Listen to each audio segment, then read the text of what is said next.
Ladies અને જે દીકરીઓની અહીંયા યુનિવર્સિટી અને સ્કૂલો એક એવી વસ્તુ છે કે જ્યાં સંસ્કારોનું સિંચન થતું હોય છે અને દીકરા અને દીકરીઓનું પોતાનું ભાવિ ખેડતા હોય અને ત્યાં એક બેન તરીકે એક દીકરી તરીકે આપણે ત્યાં આવતા હોઈએ તમે ત્યાં વાઇસ ચાન્સલર હોય અને દીકરીઓની સાથે આ જાતીય શોષણ થાય એ કેટલું યોગ્ય?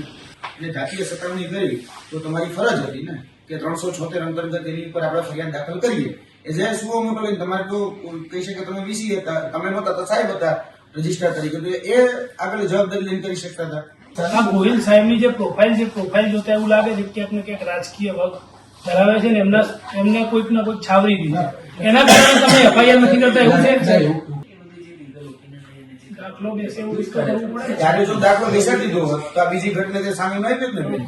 બેન જયારે દીકરીઓની સાથે આવો બનાવ બનતા હોય તમે એક એઝ એ મા તરીકે જ કહેવાઓ ને અહીંયા આજે તો તમે એની ઉપર કે એફઆઈઆર કરાવી હોત તો એક બીજો માણસ જે રીતે પેલા સાહેબને તમે ટર્મિનેટ કર્યા એની ઉપર બીજી કોઈ એક્શન નથી પડે.